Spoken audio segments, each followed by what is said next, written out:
Hey, broken salespeople, welcome to the workshop. My name is Red Staffstrom, and I'm here to help you fix your broken sales skills. So today I want to talk about sales management and why we hire the wrong people so often. I want you to think about your company and how they typically promote most sales managers. How do they typically promote most sales coaches? Odds are, if it's like any other organization out there, they pick the top salesperson and here are the keys. Congratulations. But that's the wrong way to do things. Why do I believe that? Well, because I've seen it over and over again in person, but also because it holds true at a much bigger level. Professional sports. See, in professional sports, you see a lot of these top players. And inarguably top players. They have the statistics to back them up. They are dominant in their field. Now, you start seeing these players, you start watching them, following their careers. Many of them obviously eventually retire and get into coaching, get into management. And how do they perform? Honestly, poorly. One of my favorite examples of this is Isaiah Thomas. If you don't follow the NBA, Isaiah Thomas is one of the top 50 NBA players, bar none. No question in my mind whatsoever. In fact, if Jordan didn't come along, he'd be in the conversation of the all-time greats.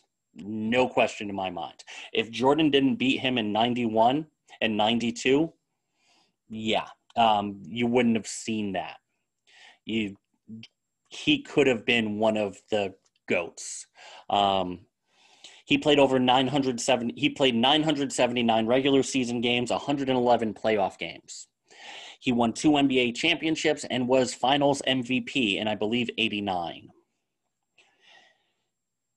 He is one of the all-time greats in terms of players. Coaching? Not so much. He is one of the worst coaches to ever pick up a clipboard, in my mind. And at an NBA level, he's absolutely one of the worst. He did well in Indiana for his first couple of years as a coach. Then he went to New York to be president of basketball operations, and he was one of the worst things to happen to the New York Knicks. And I'm saying that knowing the New York Knicks. He was bad. In New York, he was 33-49 his first season as a coach and 23-59 his second season. 56 of 164 games he won. 2/3, roughly, he lost. Now, I know what you're saying. Well, he didn't get to pick the team. Yeah, he did. Yeah, he did. He served that dual role. First, when he left Indiana, he became president of basketball operations. He got to pick his players. He got to build the team from scratch with the highest salary cap in the league. Then he became coach of his own players and performed miserably. It didn't stop in New York, though. See, once he was basically chased out of New York with pitchforks, he went down to Florida International University, small school. His first year as a coach down there, 4-14. Second year, 11-19. Third year, 8-21. 23 wins. That's it. Did not do well there at all. Roughly a 30% record there too, 30% winning record. So why? Why did that happen? Why did one of the greatest NBA players of all time, no argument, one of the best NBA players of all time, become one of the worst basketball coaches in history? You have to explain that somehow, especially because it's not an isolated incident. See, Isaiah Thomas isn't the only great player who struggled once they picked up a clipboard, once they started managing and running teams. Michael Jordan, the best of all time, in my opinion. I won't. LeBron is good. Kobe is good. Michael's the best. He struggled down in Charlotte for a lot of years. He hasn't really found his feet as a manager-owner. You could also look at Mike Singletary in football. You could look at Wayne Gretzky, the great one, down in Phoenix. You could look at Teddy Williams, Teddy Williams, Boston great, one of the few batters to ever have over a 400 batting average. One of the all-time greats. All of these are Hall of Fame players who rightly deserve to be there. None of them had over a 500 record in terms of coaching. All of them had losing records. So why is this? Well, let's look at the other side of the coin now. Who is successful?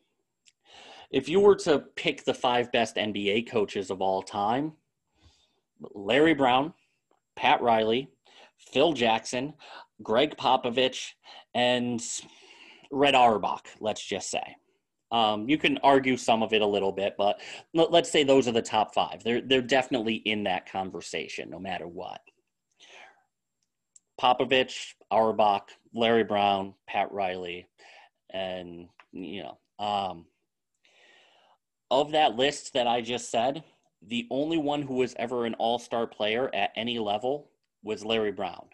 Most of the others never even played in the NBA or ABA. Larry Brown played in the ABA, not the NBA. It was kind of before those days. But they're some of the greatest coaches of all time. Phil Jackson, he wasn't a starter for most of his career. In fact, he was off the bench most of the time. He was a 6th man. Even when they won, the New York Knicks won in 70 and 72, he was a 6th man. There were a lot of other players in front of him in line. Red Auerbach, same thing, was never a tremendous athlete. Popovich never even played professionally.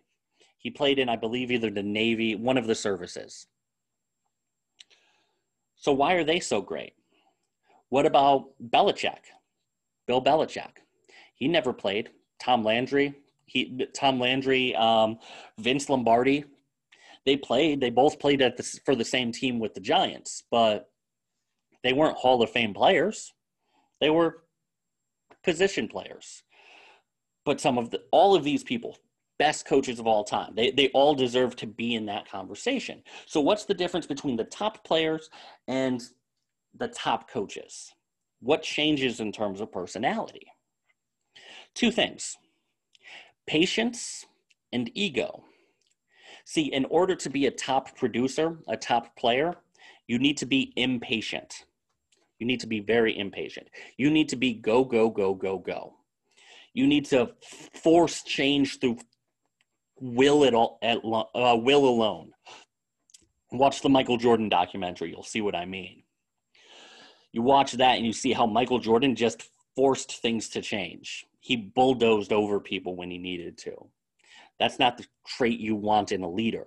Maybe a trait you want in a team captain, but as a leader, somebody who you want to listen to you, to respect your opinion, that's not what you want. That's not the kind of boss you want to work for, is it?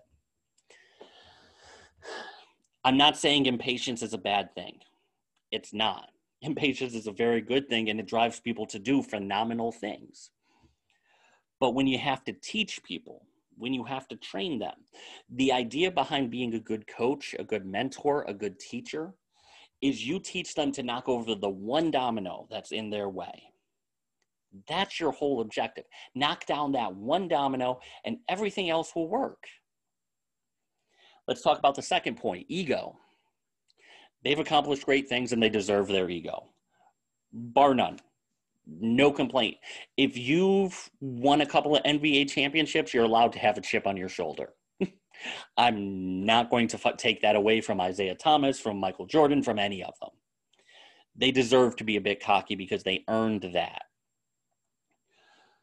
But is that the kind of person you want to report to every day? Odds are not.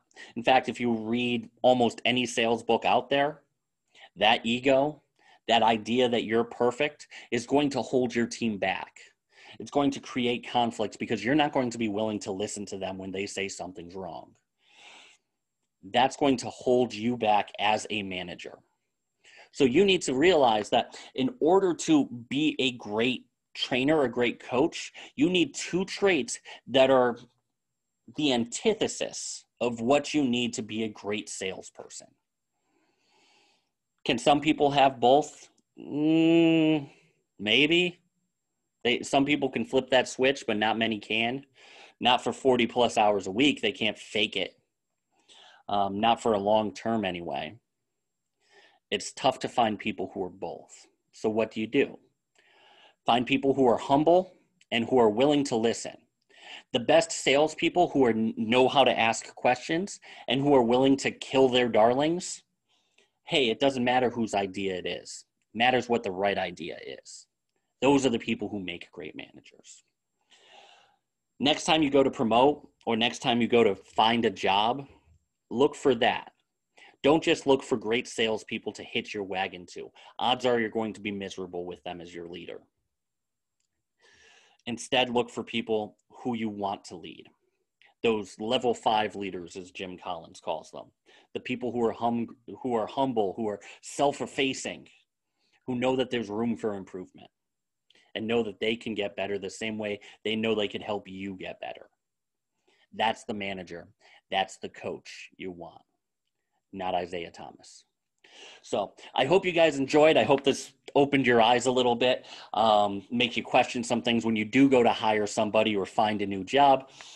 Please go to brokensalespeople.com/connect. Connect with me on all the social programs. I'd love to chat with you guys there. Feel free to reach out that way too. You could also reach out to my Patreon. You could find my Patreon link still at brokensalespeople.com. Click the green button up at the top. Support the channel. All money that's donated through Patreon helps give people free training.